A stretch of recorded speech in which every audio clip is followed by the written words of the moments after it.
열정과 즐거움이 가득한 7월이 되시길 바랍니다. 라디오 서울이 늘 함께합니다. 강혜신의 오늘의 미국.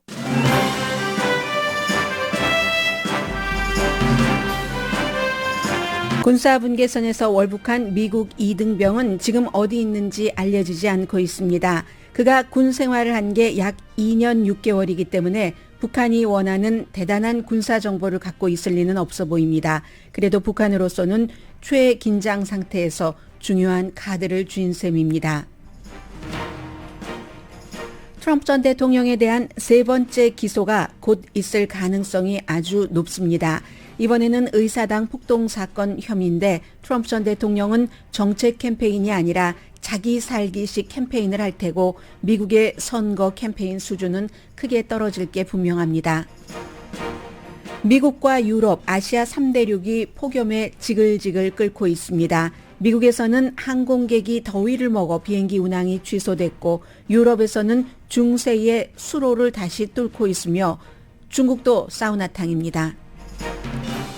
3개 대륙이 건강과 생산성에서 모두 큰 위협이 시작됐지만 공화당 대선 주자들은 어깨만 으쓱합니다. 올해 100세인 헨리 키신저 전 국무장관이 베이징에서 중국 주요 인물들을 만나고 있습니다. 특히 국방장관 미팅은 주목됩니다. 중국 국방장관이 미국과의 소통을 거부해왔기 때문입니다. 미국 경제는 공식 지표로는 일반인들 생각보다 아주 좋습니다. 경제지수는 지난 2년 사이 최고입니다. 임금 상승은 마침내 인플레이션을 앞질렀습니다. 올 2, 4분기 풀타임 직원의 일주일 중간 수입은 1,107달러로 1년 전보다 5.6% 올랐습니다. 아시안 아메리카는 백인보다 높은 일주일 중간 수입이 1,449달러입니다. 명문 웨슬리 대학이 레가시 입학을 끝낸다고 발표했습니다. 호주 남자가 바닷가에서 잃어버린 강아지를 3개월 만에 찾았습니다. 그동안 강아지는 튜나와 빗물을 먹고 살았습니다. 여러분 안녕하십니까? 오늘의 미국 강혜신입니다. 오늘의 미국이 끝나고 나서부터 지금까지 계속 미국의 정치 탑 뉴스는 트럼프 전 대통령입니다. 잠시 뒤에 좀 전해드리겠고요. 이로써 이제 선거가 어떻게 이어질 것인가, 선거뿐만이 아니라 선거가 끝난 뒤에도 간단하게 제일 결론을 말씀드리면 트럼프 전 대통령이 감옥에 갈 것인가, 백악관에 갈 것인가, 두 가지 다 가능성이 있다는 얘기예요. 그 얘기는 이제 잠시 뒤에 전해드리겠고, 그 전에 먼저 어제 아침 오늘의 미국이 끝나고 나서 한 11시부터 12시 사이 그 시간이 북한이 동해를 향해서 탄도미사일을 발사했습니다. 그다지 많이 가지 않았고 긴 시간은 아니었고 이제 바다에 이미 떨어졌고 일본 경제 수역 밖이었고요. 큰 손상은 없었습니다. 주변의 선박이나 고도 30마일 그리고 거리 370마일을 비행하고 동해상에 떨어졌는데 이게 이제 월북한 미국의 이등병과는 관련이 없어 보입니다. 시차가 그렇잖아요. 몇 시간 뒤였으니까 이건 오히려 하루 전에 한국에 정박한 켄터키 함대요. 그게 이제 핵을 쏠 수 있는 함대니까 거기에 따른 것으로 이제 전문가들은 보고 있고요. 지금까지는 이제 이등병이 어떻게 됐는지 여기에 대해서 북한 매체가 제가 이제 좀 전까지는 북한 매체를 모니터링을 했는데 조용합니다. 그래서 오늘도 미국은 케이블 방송은 전부 특히 북한을 가장 많이 취재를 한 CNN 방송의 윌 리플리 기자는 대만에서 바로 이제 한국으로 가서 이등병이 북한 쪽으로 뛰어간 그 지점에서 지금 리포트를 계속 하고 있습니다. 23살의 육군입니다. 23살이니까 젊죠? 2021년 1월부터 이제 육군에 입대를 해서 한국에서는 한 2개월밖에 복무를 안 했답니다. 이 트라비스 킹이라는 이등병이 허가 없이 군사분계선을 넘은 거죠. 이 군사분계선이 사실은 트럼프 전 대통령과 김정은 위원장이 만나서 그때는 허락을 받았죠. 잠시 뭐 이쪽으로 넘어와도 좋죠 하고 이제 넘어갔었던 그곳이 그곳이다라고 얘기를 하고 있고요. 당시 이제 현장에 같이 있었던 뉴질랜드 관광객이 미국 언론과 인터뷰하는 것 보니까 거의 관광이 끝났을 때 한국군과 미군은 있었고 북한군은 실내로 들어간 것 같이 보였다고 합니다. 그때 갑자기 질주했는데 그러니까 이제 뭐 유엔 사령부하고 미군이요. 그리고 이제 한국군이 관광객들을 전부 실내로 들어가라고 했는데 쫓아갔지만 놓쳤다는 겁니다. 가이드랑 다 같이.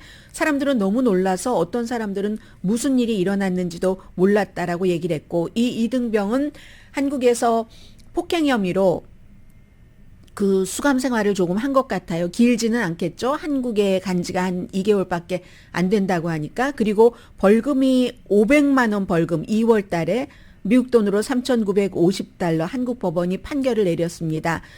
그 경찰차를요. 반복해서 발로 차고 해서 몇백만 원 그 손해를 입혔고 그리고 현장에 도착한 뭐 폭행 혐의였는데 경찰의 수사에도 협조하지 않았고 그 당시 현장에서 한국인과 한국군에게 아주 그 모욕적인 말을 했답니다. 그래서 이제 뭐 구류된 건지 이게 완전히 형량받고 한 건 아닌 것 같고요. 그런 상태에서 이제 캠프 험프리로 가서 캠프 험프리에서 안 되겠다. 이제 텍사스에 있는 기지로 가라 하고 쫓아내고 징계 처분을 받을 예정이었답니다. 그런데 이제 공항까지 에스코트를 다 해줬고요. 미국이 에스코트를 해주고 바이 하는데 어떻게 세관국을 빠져나와서 이 관광팀에 합류를 해서 한 35마일 떨어진 판문점까지 인천국제공항에서 가서 거의 관광이 끝날 무렵에 그렇게 북쪽으로 도망쳤다는 얘기입니다.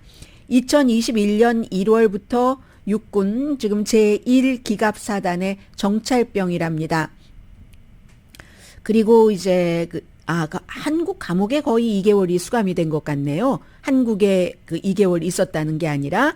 그래서 2018년 10월 달 어제 말씀드린 중국을 통해서 보통 많이 가죠. 왜냐하면 여기 군사분계선은 너무 경비가 철저하니까 브루스 그 바이런 로렌스 이후에 처음으로 이제 불법 입국하다가 이렇게 잡힌 사람이 됐고 그 당시에는 이제 몇 주일 있다가 풀려났는데 50년 전에도 뭐 이런 일이 있었고 군인들이 있고 하니까 이런 일들이 군인이나 민간인이나 마찬가지로 생길 법 하잖아요. 대체적으로 몇 주일 있다가 풀려나거나 뭐 북한이 많은 것을 받고 풀려내주겠죠. 그리고 올해 뭐 뭔가 이 사람이 우리에게 필요하다 선전선동에 그럴 경우는 더 오래 억류하고 있고 하는데 지금으로서는 어디에 있는지도 모르고 미국과 북한이 공식적인 외교 관계가 없기 때문에 스웨덴을 통해야지 되고 이 참 애매하다는 겁니다. 그래서 이제 윌 리플리 기자도 별로 할 얘기도 없어요. 할 얘기도 없는데 현장에 가서 보도하는 것은 그만큼 이게 그 미국과 북한 사이에 또 남북한도 긴장이 대단하기 때문에 중요한 그 국제적인 이슈가 미국 선거철에 될 수도 있기 때문에 현장까지 가서 이렇게 리포트를 하는 겁니다. So once the North Koreans assessed that they probably couldn't gain a lot of military intelligence from him and perhaps not much propaganda value either because they haven't really used Americans for propaganda in a number of years. The last time they did it was the sons 네, actually. 보통은 이제 그 북한이 이렇게 그 미국인을 억류한다던가 하면은 많은 선전선동으로 쓰니까 그리고 이 사람은 군인이었으니까 그렇지만 군인인 것은 말씀드린 대로 오래되지 않았기 때문에 또 정찰병이고 하니까 크게 많이 가져갈 것은 없을지도 모르겠습니다. 다만 이제 북한이 아직도 코비드-19 뭐 세상에서 끝난 것 아니잖아요. 지금으로서는 신문이 시작되지 않았을 것 같다. 왜냐하면 코비드-19 때문에 외국인이고 하니까 격리 상태가 아닐까 이렇게 짐작을 그 윌 리플리 기자는 하더군요. 그리고 나서 이제 빌 리처슨도 지금 언론에 많이 등장을 합니다. 이 사람이 뉴멕시코의 주지사였지만 유엔 대사이기도 했기 때문에 여러 가지 얘기를 하죠. 미국에서는 지금 여행 금지를 하고 있잖아요. 북한에 대해서. 또 남북한, 일본 사이에 여러 가지 군사 훈련이 있고 뭐 핵잠수함도 뭐 부산인가요? 정박하게 됐고 하니까 북한이 강경 대응하는 이 상황에서 이 문제는 정치적으로 풀 것이 아니라 뭐 당연한 얘기로 들리기도 합니다. 인도주의적인 차원에서 풀어야지 되고 이 이등병의 어머니가 위스콘신에 사시는데요. 레이신에 사시는데 클라우딘 그 게이츠 어머니가 오늘 아침 미국 방송에 전부는 아니고 ABC에서 저는 봤습니다.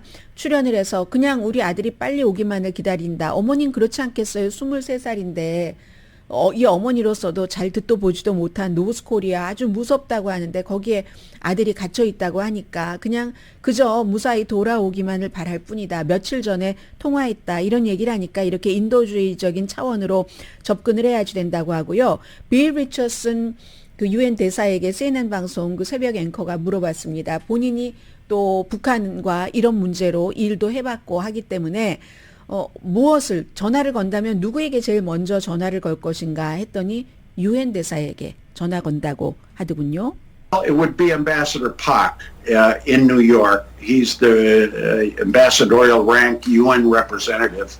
That would be my first call. We've contacted him, but he's waiting for guidance from his government. So, but I think right now I stay out. Let the our military in Seoul. The U.S. forces in 네, Korea, 당연히 이제 그 with help from the South 유엔의 Koreans. 그 대사, 북한 그 대사를 라스트 네임이 박인가요, 지금? 유엔 대사가 그건 중요한 것 같지 않고 그래서 전화를 이미 미국이 조치를 취했고 그리고 그러나 이건 일단은 군이 일을 하도록 내버려두고 기다리는 게 좋겠다라고 얘기를 합니다. 왜냐하면 유엔 사령관도 있고 또 한국군도 있고 하니까 그리고 이제 정말로 코비드 때문에 아마 신문을 하지 않는 것이 아닌가 이런 생각도 들고요.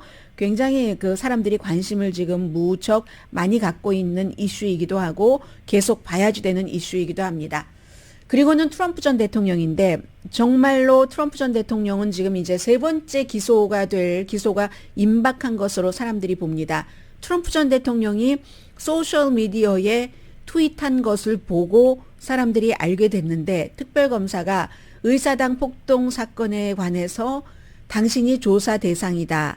그리고 나흘 시간을 줬대요. 대배심에 무엇인가를 지금 이제 피고로서 할 수 있는 기소되지는 않았으니까 피고라고 부르기는 뭐합니다만 전문가들은 거의 이번에 또 기소되는 것으로 알고 있고 그러면 첫 번째 기소는 맨하탄에서 그 포르노 배우에게 돈 주고 선거와 관련해서 그러기 위해서 비즈니스 서류를 조작했다 한 혐의고 두 번째는 비밀 서류를 가져간 그 37개 혐의고 이번에도 오늘 월스트리트저널 보니까 세 가지 혐의라고 딱 꼭 집어서 얘기를 하던데 그 혐의 자체야 나와 보면 알 테고 반란 혐의, 공무집행 방해, 의사당의 의회의 조사를 방해했으니까 미국을 속이기 위한 음모 혐의, 허위 진술 공모 이건 이제 그 의사당에서 소환한다거나 하면 그 소환장을 받은 사람에게 거짓 증언하라고 했다던가 이런 것으로 대강 볼 것으로 알려졌습니다. 또 가짜 선거인단도 모집을 했잖아요.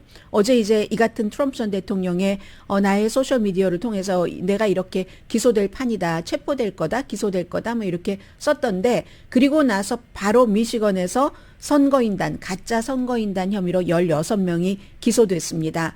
그래서 만약에 기소가 된다면 정말로 1월 6일 의사당 폭동 사건에서 관련해서 트럼프를 기소할 만한 새로운 내용이 나올 것인가?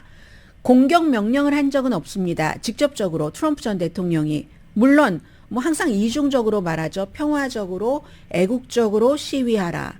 그러나 목숨을 다해서 싸워라. Fight like hell. 이렇게 얘기를 했잖아요. 그 정도 얘기하면 트럼프 전 대통령의 지지자들은 알아듣는다는 겁니다. 평소에 늘 소통을 하기 때문에. 아무튼 그리고 감옥행 가능성 이건 정말 중요하죠. 2024년도 그것도 다른 후보와 거의 30%나 두 번째 후보와 지지율 차이가 나는 공화당의 선두주자가 감옥에 갈 가능성이 있는가. 지금 트럼프 전 대통령은 첫 번째 기소 케이스에 대해서 이진 캐롤이라는 컬럼니스트에 대해서 이제 성폭행 이 혐의에 대해서 재판을 새로운 재판을 요구를 했는데 재판부는 받아들이지 않았고 그리고 기밀 서류에 관해서 트럼프 전 대통령은 선거 끝나고 재판하자 하는데도 판사는 받아들이지 않았고 대신에 이제 판사는 검사 측에서 얘기를 한 12월 달부터 재판 하자 여기에도 답변을 하지 않고 좀 회의적인 그런 시각을 보입니다. 그러면 재판이 어떤 케이스에서도 시작이 돼도 2024년 대통령 선거가 끝나기 전에 마무리되지 않을 가능성이 굉장히 높죠. 왜냐하면 첫 번째 재판이 나와도 뭐 항소하고 상고하고 연방 대법원까지 가고 그런 것을 만약에 트럼프 전 대통령이 본인에게 불리한 결과가 나오면 그 정도로 갈 것을 사람들은 다 알고 있기 때문에 그렇다면은 그리고 실제로 뉴욕의 사업 관련 기소권 이미 기소가 된 비밀 서류 관련 전부 감옥에 갈 수 있는 혐의거든요. 모든 케이스가 다. 이번 의사당 폭동 사건 케이스는 물론이고요. 만약에 2024년도에 선거에서 트럼프 전 대통령이 이기면 어떻게 되는가? 감옥 가긴 힘들겠죠. 대통령의 권한으로 뭐 그런 권한을 쓰지 않을 사람도 있지만 트럼프 전 대통령은 벌써 다 쓸 것을 예고를 하고 있잖아요. 뭐 연방 수사국이라든가 연방 법무부에 대한 여러 가지 얘기도 했었고 그 본인에 대해서 나쁜 행위를 한다면서 그래서 대통령의 권한으로 연방 조사를 중단시키거나 기소를 무효화할 수 있다는 그렇기 때문에 트럼프 전 대통령은 선거에서 이겨야지 본인이 사는 길입니다. 앞으로도 몇십 년 살 것으로 예상하고 있을 텐데 그럼 캠페인이 어떻게 될까는 분명하잖아요. 정책 대결이 아닙니다. 이미 그렇게 시작을 한 것처럼 앞으로는 더한 마녀 사냥, 미국은 못됐다. 다 갈아엎어야지 된다. 프리덤 코커스와 그 장단을 많이 맞추겠죠. 프리덤 코커스의 그 원칙이, 개념이, 그 노션이 그러니까 모든 걸 다 썩었기 때문에 갈아엎어야지 된다. 누구와 앞장서서요? 트럼프 전 대통령처럼 정치 경험이 많지 않은 사람이 앞장서서 이제 이렇게 선거 캠페인을 할 겁니다.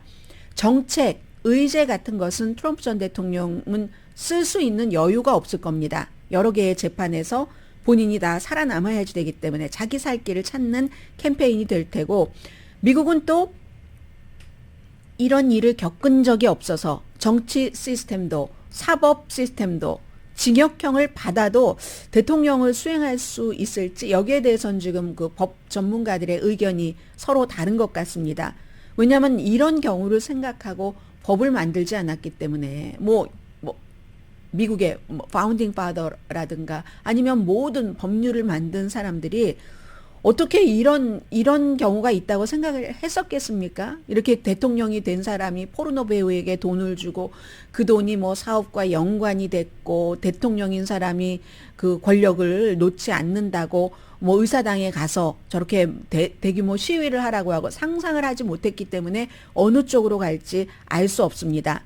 공화당의 몇몇 대선 후보들은 트럼프 전 대통령에 대해서 뭐 다른 때보다 약간 비판적인 것 같기도 하지만 니키 헤일리 같은 경우 이런 드라마를 우리가 계속 볼 수는 없다. 여자가 용감하더군요. 그 11명 가운데서 여자만 이런 말을 똑부러지게 했어요. 그리고 론 디센티스는 비겁해요. 마이크 펜스처럼 두 가지를 다 놓지 않으려고 해요. 나는 하나도 손해보지 않고 뭐 소신이고 뭐고가 없이 들립니다. 예를 들어서 트럼프 전 대통령은 폭도들에게 그날 더 강하게 했어야지 된다. 그러나 나는 트럼프가 기소되질 않길 바란다. 이건 뭐예요? 이런 식으로 아무튼 그렇게 됐고 이런저런 것으로 의사당에서 공화당 정치인들의 움직임이 중요하죠. 하원과 상원은 항상 다릅니다. 트럼프 전 대통령에 대해서 이번에는 더 다릅니다. 하원은 뭐 케빈 맥카티, 마조리 테일러 그린 그리고 무슨 뭐 제임 조르단 오하이오주의 이런 정치인들이 야 이거 정말 안 돼. 뭐 법무장관을 특별검사를 임명한 법무장관을 탄핵해야지 돼. 이 정도 말이 나오는데 그건 당연하죠. 공화당에서 트럼프가 인기가 있으니까 당연한 건 아니네요. 본인들의 이득을 생각할 때는. 트럼프와 가까이 되는 게 본인들이 정치인을 계속 할 수 있는 것도 하나의 이유는 될 겁니다. 그래서 정의가 아니다. 이중잣대다. 본인들에게 나쁜 그 결과가 나오면 이중잣대고 좋은 결과가 나오면 그 사법부 괜찮다. 사법부에 대한 것을 이렇게 이중적으로 판단을 하면 국민들은 굉장히 혼란스럽고 모든 것을 다 불신하게 되는 겁니다. 모든 제도, 인스티튜션 자체를 민주주의의 가장 큰 해가 되는 거죠. 상원은 조용합니다. 미치 매코넬 상원 원내대표는 2020년 12월 이후에 트럼프와 한 번도 통화도 하지 않았습니다. 그때가 언제냐면 이미 선거 다 끝나서 12월 16일에 모든 주에서 선거인단들이 다 취합을 해서 우리 주는 선거인단이 누구에게 갑니다 하는 것을 보고를 끝낸 날이잖아요. 그런데도 그때 이후에도 계속 트럼프 전 대통령이 부정선거다, 내가 이겼다라고 주장을 했기 때문에 아예 무시했습니다. 미치 매코넬 공화당 상원 원내대표는 어제도 침묵했습니다. 그리고 다른 사람들도 뭐 1명, 2명 정도만 빼고는 트럼프 전 대통령을 막 하원처럼 지지하진 않았습니다. 증거를 보면은 알겠지. 사법부의 판단을 보고 나서 결정을 하겠다. 그런데 이제 미국은 지금부터 아마 뭐 며칠 안에 기소될 가능성도 있고요. 굉장한 소용돌이로 가서 웬만한 뉴스는 또 상당 부분이 트럼프 전 대통령의 기소에 묻혀질 것 같습니다. 미국을 위한 비극의 세레나데가 시작이 되는 거죠.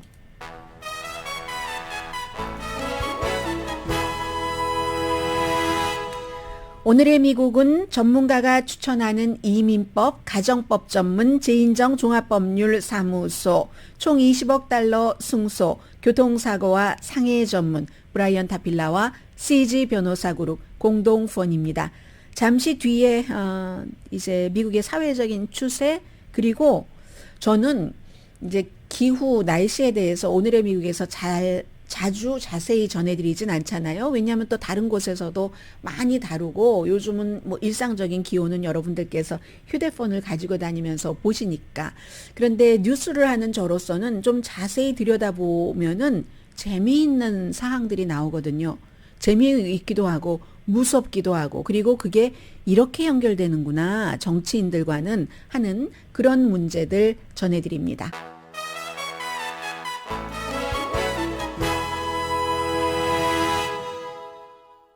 라디오 서울 방송 오늘의 미국 듣고 계십니다. 네, 제가 한 3초만 더 있었으면 뭔가가 됐을 것 같은데 지금 제가 뭔가를 점검을 하고 있습니다. 네, 웨슬리안 그 대학 하면은 명문 대학이죠. 웨슬리안 대학교의 졸업생들이 아주 유명하게 잘 알려진 졸업생들이 많은데요. 레가시 입학을 금지한다 하는데 웨슬리안 대학교에 1831년도에 만들어졌네요. 야, 1831년도니까 이게 몇 년 된 건가요? 아무튼 뭐 그렇습니다. 네, 그래서 웨슬리안 칼리지가 오늘 아침에 그 총장이 발표를 했습니다. 마이클 로스 총장이 레가시 입학을 끝낸다. 사실은 웨슬리언 그 칼리지의 경우는 레가시 입학이 수십 년 동안 그다지 많지는 않았다고 얘기를 합니다. 그럼에도 불구하고 딱 꼬집어서 얘기를 해요. 최근에 연방 대법원의 어퍼머티브 액션 그 폐지, 그 유니버시티 오브 노스캐롤라이나와 하버드 대학교의 그 이후에 우리가 좀 공식적으로라도 그동안 그 대단한 영향을 미치지는 않았지만 이 레가시 입학을 끝내는 게 맞다라고 얘기를 했습니다. 레가시 입학이라는 것이 뭐 부모나 누군가가 그 가족이 입학을 하면 좀 가산점을 받아서 뭐 그렇다고 공부를 못하는 학생을 무조건 입학시킨다는 뜻은 아니고요. 가산점이니까 이것도 일종의 어퍼머티브 액션이죠. 그런데 이 중요한 대학교에서의 레가시 입학은 백인이거나 아주 부자이거나 아니면 백인이면서 부자 두 가지 다거든요. 일종의 백인에 대한 부자에 대한 어퍼머티브 액션이라는 인식이 강해지는 겁니다. 물론 뭐 MIT라든가 존스 홉킨스라든가 칼텍이라든가 이런 데는 대학교의 특수성이 있기 때문에 이미 그런 그 레가시 입학을 없앴다고 하지만 콜로라도 주처럼 주 전체적으로 콜로라도 주가 유일하긴 해요. 아직까지는 레가시 입학을 없애는 주도 있습니다. 이게 이제 추세인 겁니다. 과거에 플랭클린 루스벨트 때부터 존 F 케네디, 린든 B 존슨, 리처드 닉슨 때까지 공화당 민주당, 공화당 한 명이네요. 맨 마지막에 이렇게 원래가 기울어진 운동장이기 때문에 그 출발선을 똑같이 하고 같이 해봐. 아주 평등했지라고 하면 말이 안 된다는 거예요. 린든 B 존슨 대통령이 어퍼머티브 액션 이런 정부 개혁에 할 때, 그리고 리처드 닉슨은 필라델피아 뭐였죠? 필라델피아 선언인가? 뭐 이렇게 해서 그걸 학교까지 연장시키고 레이건 대통령이 그건 뭐야? 실력 위주로 해야지. 이건 불공평해. 하고는 이제 깼는데 법원에서 계속 실패하다가 이번에 거의 10년 만에 성공을 한 겁니다. 그러면 그 어포머티브 액션이 없어야지 되면 왜 이미 많은 그 우위에 있는 백인들에게 더 특혜를 줘야지 되지? 이게 전반적인 그런 그 시각인 겁니다. 뭐 기부 입학 이런 것들도 얘기를 하는데 기부하고 도네이션하고 레가시하고는 이제 조금 다르고 레가시는 뭐 돈도 내고 부모님들도 거기 다니고 하면 좋은 거고요. 해서 이 학교 총장이 얘기하기를 물론 여러 대에 걸쳐서 저희 학교를 계속 다니는 가정이 있다면 그건 저희 학교에 굉장히 중요한 밸류인 것은 사실입니다. 그러나 이 레가시 입학이 결국은 입학 사정에서 공정하지 않다는 것을 인정을 하는 겁니다. 다른 소수 인종을 뭐 끌어올리자 하는 것은 하지 말고 백인만 계속 끌어올리자 이거는 아니라는 얘기를 하고 있고요. 우리 웨슬리안 대학교에서는 인종 체크박스라든가 어포머티브 액션, 레가시 체크박스 이걸 막 눈뜨고 보지는 않았지만 고등학교 다닐 때의 여러 가지 활동, 기록이죠. 그리고 추천서, 커뮤니티와의 관계, 무슨 봉사활동 같은 거 이런 거를 보면서 다양화를 한다. 그리고 이런 얘기도 했습니다. 지정학적으로도 우리는 지리적으로도 다양한 학생들을 원한다. 딱 집어서 얘기를 했어요. 아프리카에서도 학생들을 받기를 원하고 그리고 그 다양화는 군인 출신의 학생들도 오기를 원하고 심지어 그 커뮤니티 칼리지에서 공부하다가 가는 그런 학생들도 원한다. 제 친구 딸도 커뮤니티 칼리지 다니다가 브라운 대학교 아이비리그로 갔거든요. 그런 걸 원한다라고 얘기를 하면서 레가시 입학이 지금 아이비리그 자체에서도 여러 비난도 많이 받고 사실은 어포머티브 액션은 없었어도 우리가 이건 살렸어 하고 좋아하는 학교도 있지만 그렇지만 언젠가는 이 레가시 입학에 대한 공격도 좀 본격적으로 시작될 것 같습니다. 저희가 이제 제3회 교육 그 세미나를 할 때 제가 학생 이름은 잊었는데 그 유펜에 들어간 남학생이 추천서 이제 3장을 썼다고 얘기를 했어요. 여기도 지금 웨슬리안 대학교도 얘기를 하잖아요. 그런데 우리는 추천서 하면은 막 너무너무 위대하다고 사람들에게 평가받는 사람, 힘이 있거나 뭐 성공한 사람 해서 무슨 뭐 연방의원들이 1년에 써줄 수 있는 추천장의 그 숫자가 제한됐습니다. 그런데 한인 학생들은 많은데 어디 뭐 우리 아이 육군사관학교, 해군사관학교, 아이비리그 입학하려고 하는데 하나 써주세요. 그건 남발을 할 수가 없잖아요. 그래서 정말 그건 한정된 건데 유펜에 들어간 학생은 추천서 죄송합니다. 추천서를 3분에게 받았는데 2분은 선생님이었고 하나는 본인이 봉사를 했던 그런 커뮤니티 오거니제이션에서 받았다. 이렇게 말한 것도 굉장히 인상적이었고요. 아무튼 그렇습니다. 그래서 하버드 대학교 다시 한번 말씀드리면 백인이 40%입니다. 많은 분들이 오해하고 계시는 게 있던데요. 이제 최근에 제가 자료를 다시 보니까 아시안계가 뭐 요즘에 많아서 30% 넘는다 하는데 그렇지 않습니다. 아시안계는 백인이 40% 하버드 자료입니다. 아시안 학생이 13.8%. 근데 그렇게 보이는 것은 유학생까지 합치면 그렇습니다. 이 하버드 대학교에 가는 유학생이 한인이나 또 중국계가 많잖아요. 그래서 아시안계가 뭐 30%에서 40% 정도 된다는 거거든요. 유학생이 23%나 되니까 그 가운데서 에이시안들이 많은 거죠. 해서 40%가 백인, 23% 유학생, 아시안이 13.8%, 히스패닉이나 라티노가 11%, 아프리칸 아메리칸이 반올림에서 9%거든요. 그런데 백인 학생이 40%인 거예요. 하버드에서. 근데 그 가운데서 약 반인 46%는 공부와 상관없는 겁니다. 이렇게 레가시 입학 같은 거. 물 공부와 상관이 없다고 공부 못하는 학생은 아니고요. 아무튼 이 말씀 드리고요. 날씨를 조금 전해드리겠습니다. 미국, 유럽, 아시아 전부 뭐 최고 기록 경신하는 것은 너무너무 많이 들어서 다 알고 계시고 건강도 힘들고 경제적으로 생산성도 많이 잃어버리고 하는데 이러한 것이 속도가 너무 빠른 겁니다. 기후변화로 인한 뭐 전부가 100%가 인간이 만들어낸 기후변화는 아니겠지만 그런 것으로 인해서 분명한 건 우리의 건강을 너무 빠른 속도로 예상보다 악화시키고 경제적인 손실이 너무 많은데요. 경제적인 손실은 예를 들어서 라스베가스에서 한 분이 막 더위를 먹어서 비행기가 출발을 할 수 없었습니다. 그때의 그런 경제적인 손실 당연하잖아요. 지금 플로리다주에서 막 정말 해수욕 하시는 분들은 용감하신 분들이에요. 물의 온도가 무슨 뭐 화씨 90도가 넘는다고 하는데 애리조나 피닉스도 끝이 안 보이잖아요. 어제 19일째 110도 이상이 돼서 뭐 수십 년 만에 기록을 1974년도에 18일 기록을 깼고 공항도 애리조나주의 그 스카이하버 국제공항도 118도였다고 하는데요. 미국은 다음 주에도 또 폭염을 겪어야 된답니다. 캐나다의 산불 연기는요, 지금 노스캐롤라이나까지 내려왔어요. 뿐만 아니라 뭐 조지아주까지 갔다고 하거든요. 동남부에. 미국뿐이 아니라 북반구는 극단적인 여름을 보내고 있습니다. 프랑스 동북부도 처음으로 100도를 넘었어요. 뭐 40몇 도 되겠네요.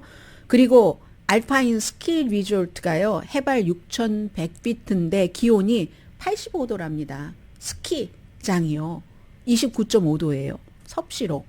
로마는 109도, 한 42.9도가 되는데 섭씨로. 야, 관광객들 엄청 고생하겠네요. 로마 하면 우리가 또 그리스를 말하지 않을 수 없잖아요. 그리스의 소나무 숲은 엄청 불타고 있고요. 그 북반구니까 같이 그리스하고 이쪽으로 동쪽으로 오면 중국하고 거의 위도가 거의 같죠. 중국은 지금 사우나래요. 찜통이라고 합니다. 뭐 중국 그 아래 옆에 일본, 한국 어떻습니까? 지금 전체적으로 폭염과 홍수와 페르시안 걸프도 마찬가지입니다. 스페인에서는요. 시간이 없어서 제가 다는 못 전해드리겠는데요. 가뭄을 막기 위해서 너무 덥고 하니까 막 땅이 쫙쫙 갈라지고 하니까 수천 년이 된 그 수로 있잖아요. 관계수로. 사람들이 그 산 거기에 이제 물길 가라고 이렇게 길을 뚫어 놓은 곳 있잖아요. 그걸 지금 다시 발굴해서 판다는 얘기를 하고 있거든요. 중세에 팠던 그 물길을, 죽어있던 물길을 지금 기후변화로 인해서 다시 지금 그 물길을 살리고 있답니다. 그리고 이제 이 같은 열파 같은 것은 다 연결되고 제트기류 같은 것도 세계가 다 이렇게 연결이 되고 있는 이 상황입니다. 그러니까 무슨 폭풍이 일어나면 옆으로 갔다가 더 강해지고 막 뭐 이런 상태요. 그런데도 불구하고 알고 전 부통령은 이 사람이 기후변화로 유명한 사람이잖아요. 그런 거 처음부터 들고 나와서 90년대 이전부터 아직 희망이 있다. 왜냐하면 우리가 문제 해결점을 알기 때문에 여전히 희망적이다라고 얘기를 했거든요. 그런데 문제 해결점을 알면은 그걸 정책으로 시행을 해야지 되는데 공화당을 보겠습니다. 뭐 민주당은 투머치 기후변화 하는지도 모르지만 공화당은 투레스 기후변화입니다. 11명의 공화당의 대통령 후보로 나온 사람들 가운데서 기후변화를 경고하는 후보는 한 명도 없습니다. 오히려 기후변화 가짜다, 거짓말이다 이렇게 말하는 사람이 많아요. 엔지니어 출신인데도. 그래서 자연이 만들어낸 재앙이라는 것도 압니다. 왜 모르겠어요. 자연도 만들어냈고 인간도 만들어냈고. 아니 론 디산티스 같은 사람이 하버드 법대 출신인데 어떻게 모르겠습니까? 이 사람이 무슨 뭐 군 출신이라 아주 막 그런 어떤 그 특혜를 받고 간 것도 아니고 하버드 다니다가 군대 간 사람인데요. 론 디산티스. 근데 기후변화 아니라잖아요. 그것도 본인의 그 동네가 플로리다가 지금 해수면이 높아지고 마이애미 기온 막 펄펄 끓고 하는데도 아니라잖아요. 다 정치적인 거죠. 그래서 대통령을 한 트럼프 전 대통령이 모를까요? 보고서를 얼마나 많이 보고서 읽는 건 싫어한다고 했죠. 차트 같은 것을 한 장짜리로 만들어서 보여줬다던가 아니면 구두로도 얼마나 많은 보고서를 받았겠습니까? 그 트럼프 전 대통령이 모르겠습니까? 생명공학 기업인인 비맥 라마스와미, 이 사람은 기후변화를 막 주장하는 사람들 사교 집단이다. 그 사람들 다 물리치고 원자력 발전, 그 핵에너지를 사용을 해야지 된다. 이런 얘기를 하면서 그 기후변화 주장하는 사람들은 다 문화전쟁하는 사람이야. 이렇게 얘기를 합니다. 공화당에서는 그나마 아사 허친슨 알칸소주의 전 주지사 정도가 기후변화가 있다. 우리가 이걸 대처를 해야지 되는데 그러면서 공화당색이 들어가죠. 규제는 좀 안 하면서, 규제를 안 하면서 환경 대체를 할 수는 없죠. 시장 중심으로 하라고 그러면 그럼 계속 뭐 화석 연료, 온도 막 뜨거워지는 이런 에너지를 지금까지 해왔던 것을 돈 안 들어가니까 그쪽에서 집중을 하게 되겠죠. 트럼프 전 대통령이요. 파리 기후조약에서 탈퇴한 사람입니다. 해수면 높아지는 것 부정하고 과학적인 근거 없이 이 기후변화 같은 건 저절로 해결된다고 주장하는 사람입니다. 화석 연료 사용을 강조하고 그래야 외국 에너지 의존도가 없어진다고 하고 대통령 당시에 100개 이상의 환경 규제를 해제했습니다. 그리고 기후변화에 대해서 그건 가짜야라는 사람들을 환경부에 심어뒀습니다. 더 힐이 오늘 여기에 대해서 어떻게 생각하느냐 하고 질문을 했더니 답을 안 하더래요. 디산티스 후보는 기후변화 이슈를 가능한 한 최소화합니다. 플로리다주가 기후변화에 지금 가장 중요한 그런 곳이기도 하는데 역사적인 폭염을 겪고 있잖아요. 마이애미에서 이 방송 듣고 계신 분들 안녕하세요. 그리고 그래서 주지사니까 또 홍수기금, 홍수나고 이럴 때는 돈을 쫙 풉니다. 그런데 온실가스를 줄이려는 노력을 안 하니까 나 인기 있는 정치 행보는 하면서 문제풀이에는 안 한다. 그리고 말도 이렇게 해요. 좌파가 주장하는 것은 나는 절대 안 한다. 바이든 대통령은 파리 기후조약, 트럼프 전 대통령이 탈퇴한 것을 복귀를 했고 근데 그로 인해서 미국의 신뢰가 엄청 떨어졌죠. 이 기후가 아무 상관없이 우리의 그럼 생활과 경제 이거 아닙니다. 미국이라는 국가의 신뢰도가 엄청 떨어졌어요. 파리 기후조약에서 탈퇴한 이후에. 그래서 그 바이든 대통령이 다시 가입을 하긴 했지만 임마누엘 마크롱 같은 젊은 사람이 생각이 있는 거예요. 미국이란 나라는 이제는 지도자가 바뀌면 예전에는 그래도 도도히 흘러가던 강물이 있었는데 확 뒤집히는구나. 유럽은 유럽대로 살아야겠네. 우리 프랑스도 나름대로의 대책을 마련해야 되겠네. 그때 그런 걸 심어줬죠. 해서 미국과 유럽 국가들이 막 거리두기 하고 독일도 마찬가지로 그러다가 우크라이나 전쟁이 어떻게 미국과 연관이 없겠습니까? 우크라이나 전쟁이 일어남으로 인해서 기후변화 등등으로 멀어졌던 유럽과 미국이 다시 가까워지게 됐죠. 그러므로 차기 대통령이 누가 되느냐는 우리 모든 생활에 크고 작은 생활에 연결되는 그게 이제 넘버 1, 2, 3 이슈이기도 합니다.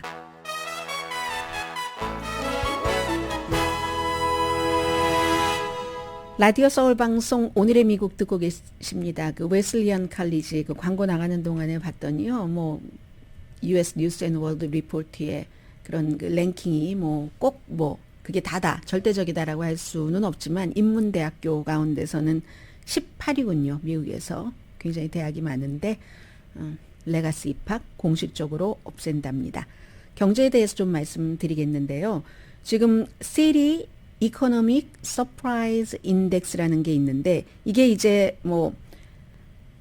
그 수치가 올라가면 예상했었던 것보다 좋고 내려가면은 나쁜 것인데 전문가들이 굉장히 많이 보고 있는 권위가 있는 그런 그 City Economic Surprise Index라는 게 있습니다.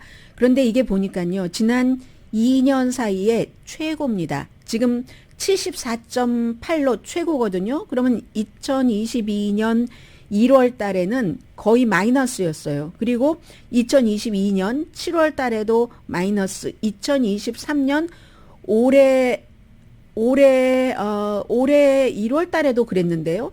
그렇게 해서 1월 달부터 조금씩 올라가기 시작하더니 지금은 이제 74.8이 됐고 그러니까 이제 경제가 사람들이 생각한 것보다는 좋다는 겁니다. 이 여러 가지를 다 합친 건데 예를 들어서 지난주에 소비자 인플레이션은 오르기는 했지만 좀 낮게 올랐고 도매 가격 상승도 마찬가지로 둔화됐고 수입 상품 가격 내려갔고 실업수당 청구는 예상보다 적었고 1년 전 이 인덱스는 똑같은 인덱스요. City Economic Surprise 인덱스는 경기 침체를 경고를 했습니다. 그래서 같은 인덱스를 시차를 두고 보는 것이 굉장히 중요하죠. 제조업과 서비스 분야에서 그 인벤토리 매니저가 보는 그 마켓이라는 것이 월요일에 발표가 된답니다. 그게 중요하고요. 그리고 임금 상승이 마침내 인플레이션을 앞질렀다 하는 것도 굉장히 중요한데 이 내용은 제가 악시오스의 보도를 좀 줄여보겠습니다. 풀타임 직원의 일주일 주당 중간 수입입니다. 그러니까 평균 비슷하다고 볼 수 있죠. 이것보다 많이 받는 사람도 있고 적게 받는 사람도 있는데 그 중간 수입이 올해 2, 4분기 1, 2, 3, 4, 5, 6 2, 4분기가 벌써 끝났네요. 왜 이러죠? 지금 2, 4분기 끝나고 7월 오늘 19일인가요? 그런데 올해 2, 4분기에 풀타임 직원입니다. 일주일의 중간 수입이 1107달러. 1년 전보다 5.6%가 올랐습니다. 그러면 인플레이션이 1년 전보다 지금 뭐 3.8%, 4%이 정도 되잖아요. Finally, 인플레이션보다 임금 상승이 적어도 중간 그쪽에서는 올랐다 하는 겁니다. 그리고 인종별로는 이렇게 됩니다. 아프리칸 아메리칸이요. 일주일에 버는 평균 돈이 913달러. 평균보다 조금 적은 거죠. 1107달러가 뭐 풀타임 직원의 평균 일주일에 버는 돈이라고 하니까 히스패닉계는 851달러. 히스패닉계가 아프리칸 아메리칸보다 조금 더 적게 버네요. 백인이 1126달러. 26달러. 19달러. 평균보다 높군요. 에이시안이 백인보다 더 많이 법니다. 1449달러. 풀타임으로 일해서 일주일에 에이시안 아메리칸이 버는 돈이 1449달러로서 평균 1107달러보다 이건 한 332달러가 높네요. 그럼 1449달러 하면 1500달러로 하고 4하면은 한 달에 6000달러 정도 된다는 건가요? 그리고 여자는 남자의 85%를 법니다. 남녀 차이가 커요. 그리고 고소득층일수록 소득 차이가 더 큽니다. 위로 올라가면. 남자 최고 그 소득자 10% 정도가 일주일에 버는 돈이 4,715달러 이상, 그보다 이제 많아요. 그에 비해서 여자는 상위 그 버는 사람이 일주일에 3,447달러. 그래서 남자의 85% 정도, 15% 덜 버는 거예요. 이래도 남녀 차이가 없다고 얘기하시는 분들도 아직도 많이 계시고요. 그러면 남자 최고 소득자 상위 10%는 47 곱하기, 이거 너무 어려워요. 여기 전자계산기 있죠. 4,715달러 곱하기 그냥 28로만 해서요. 곱하기 4 하면은 18,860달러 이상입니다. 최고 상위 그 소득자가. 그리고 여자는 3,447달러 곱하기 4 하면은 한 달에 13,788달러. 이거는요, 최고 상위 10%, 이런 분들은 13,788달러 이상 번다 하는 내용이고요. 잠시 뒤에 헨리 키신저만 보면은 놀랍습니다. 100세인데 비행기 타고 다닌다니까요.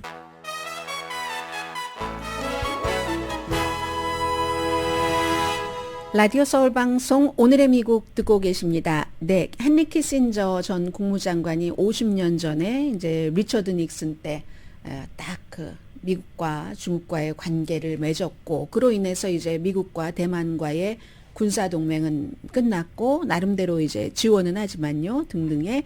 그런데 요즘에 이제 미국의 재무장관도 갔고 국무장관도 갔고 지금 기후 대사도 가 있습니다. 그런데 국방장관은 미국의 그 국방장관은 지난달인가요? 그 다른 나라에서 중국의 국방장관에게 만나자 했는데 같은 미팅에서 안 만나줬습니다.